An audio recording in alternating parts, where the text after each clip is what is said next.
Alright, welcome back, ladies and gentlemen. We have another video with your terrible math teacher. That's me. Yes, it is. Just want to let you know this is a wonderful afternoon. We're currently watching the Cubs play the Cleveland Indians, and the score is currently 4-0 at the top of the 5th inning. That's a good start for the Cubbies.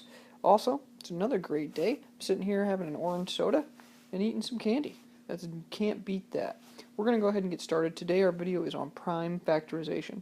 Prime factorization, big long word. What is it? What do we do? Well, we do know that it includes prime, so we're probably going to be talking about prime numbers. Just to give you a heads up, you do need your graphic organizer number 1. We're going to be working on the bottom half of it, and also I'm going to give you the definition of product because we forgot that in the first video. We're going to get started right now. Product, what is it? Well, a product, very simple. Definition for a product is the answer to a multiplication problem. It's all it is, the answer to a multiplication problem. For example, if you have 2 times 6, okay, well, 2 times 6 equals 12. 12 is very simply the product, okay? So you want to make sure you have that 12 as the product. It's the answer to the multiplication problem.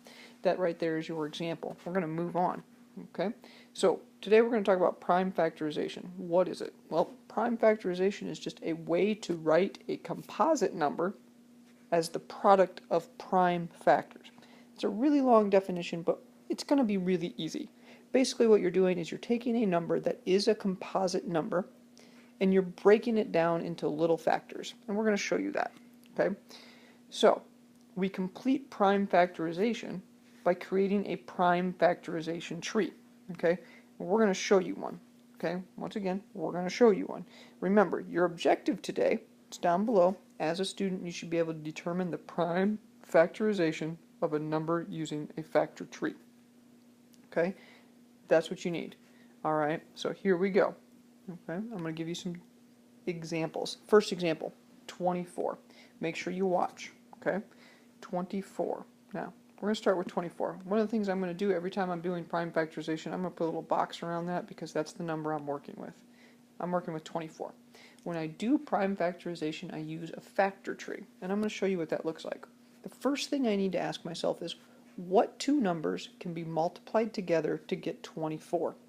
Now, here's one rule. You can never use 1, okay, because 1 doesn't do us anything. You'll just be sitting here forever.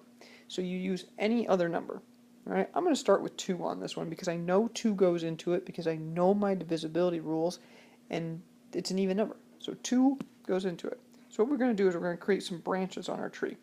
What makes 24? Well, 2 times 12. Okay, now you see right here I have common prime numbers. I made this list. You have a list. It's on your 100 chart. You made it the other day. You notice that 2 is one of those prime numbers. Anytime you have a prime number in this location, you're going to go ahead and circle it. That's important. We're done with that because there's nothing that makes 2 other than using 1. And we told you we don't want to use 1. Okay? Because 1 times 2 would be 2. We don't use 1. Next thing we do. 12. 12 is not prime. It's not on my list. So right now I'm going to use 12 and I'm going to create another tree branch from it. What makes 12? Well, 2 works again. 2 times 6. Okay. Hey, wait, 2 is prime. We need to circle that one. 6 is not. Create another branch off of that one. What makes 6? Well, 2 times 3. Hey, wait, 2 is prime and 3 is prime. So those are all the ones that we need to circle. Okay, now, well, what do we do? We're done because they're all prime, they're all circled, right? And notice I kept those ones over here. I just left them. I didn't do anything with them. I circled them. That let me know that I was done with them. Now, what does this mean? Well, the prime factorization of 24 is 2 times 2 times 2 times 3. Okay? Now, notice I did least to greatest on my list here, correct? Least to greatest.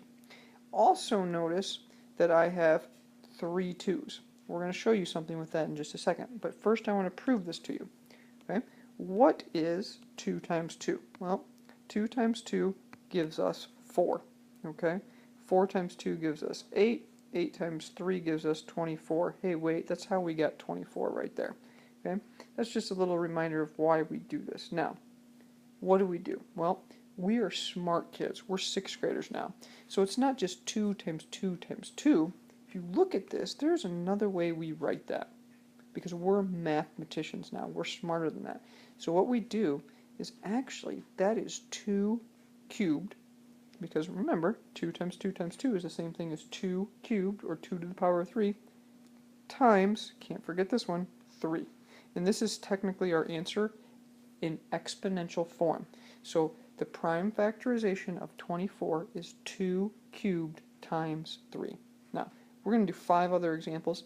Make sure this one went on your graphic organizer. I'm going to start moving a little bit quicker. Here we go. Okay, the next one that we are going to do is actually going to be the number 36. So if we have 36 right here, remember I want to put a box around it. Okay, 36. What makes 36? Well, it doesn't matter what I use. I can use anything as long as it makes 36, except for using number 1. I know 3 times 12 makes 36. 3 is a prime number, so I'm going to go ahead and circle 3. 12 is not. It's not on my list that's over here on the side. What makes 12? Well, 4 times 3 makes 12. And wait, hey, hold on, look, 3 once again. Wow. 4 is not prime. What makes 4 though? Well, 2 times 2 makes 4. And guess what? Both of those are prime.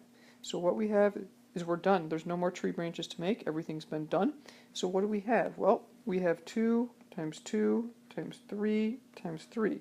Unfortunately, that's not how we write it because we have multiple 2's and multiple 3's.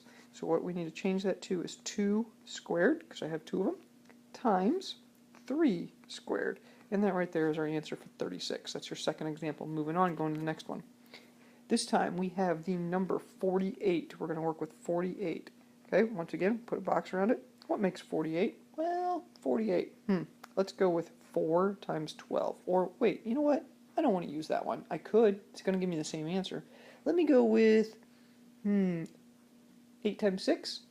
That works, right? We all know 8 times 6. 8 times 6. Okay, we've been working on our 8's. Alright, well, neither of those are prime this time. That's okay. So what do? We break them down some more. What makes 8? Well, 4 times 2 makes 8. Hey, guess what? 2 is prime. Okay?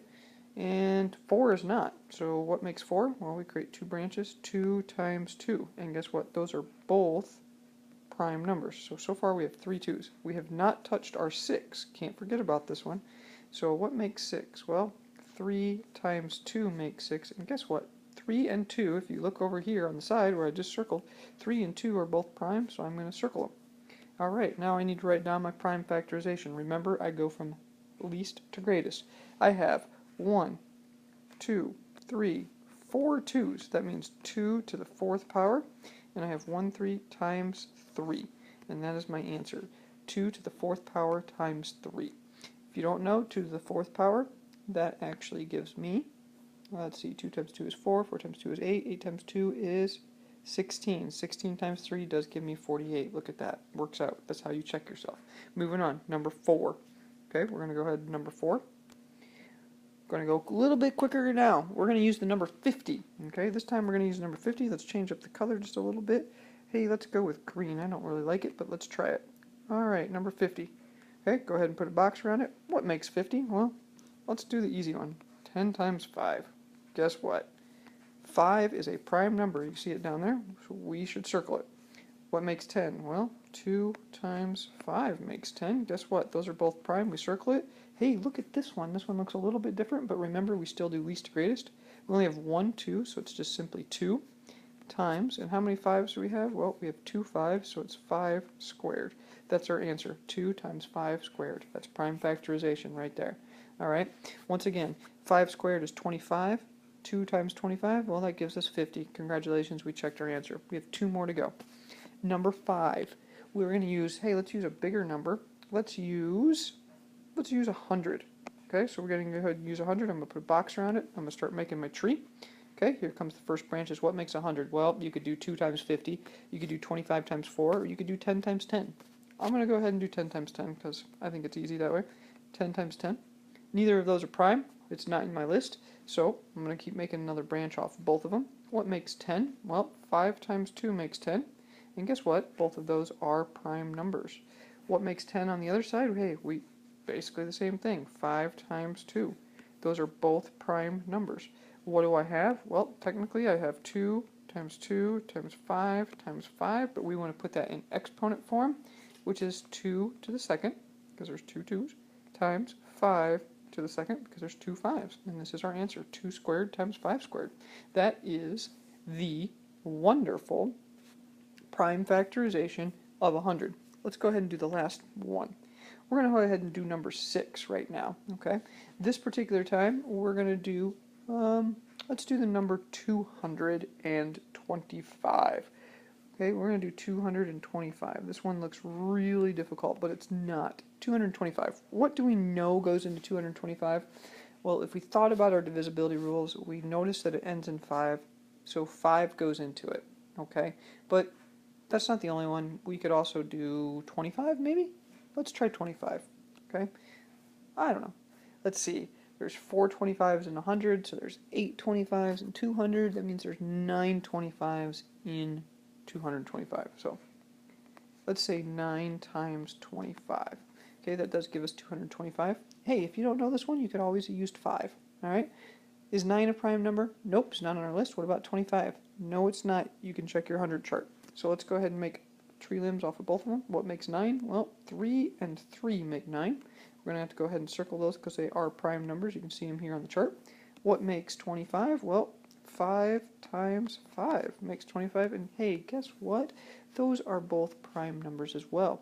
So what we have is 3 times 3 times 5 times 5.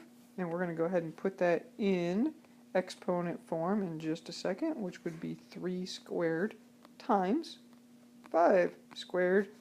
And that will give us 225, and that is our answer. Ladies and gentlemen, that is all 6 of your examples. Okay? This is all 6 of your examples. This is going to be the end of the video. I do want to let you know you should have your graphic organizer filled out. You get to keep it. Mr. Williams will come around to check to make sure you have it. He'll give you an agency point. And also, I want to let you know that it is the bottom of the 5th inning, and the Cubs are up 5-0.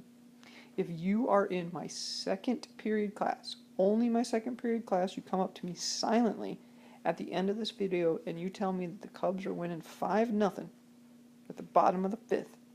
Alright, I got something for you. But if you make it out loud and tell other people, you'll lose your opportunity. Ladies and gentlemen, have a wonderful day. You're going to go ahead and start working on what I believe to be worksheet number 5. Have a wonderful afternoon.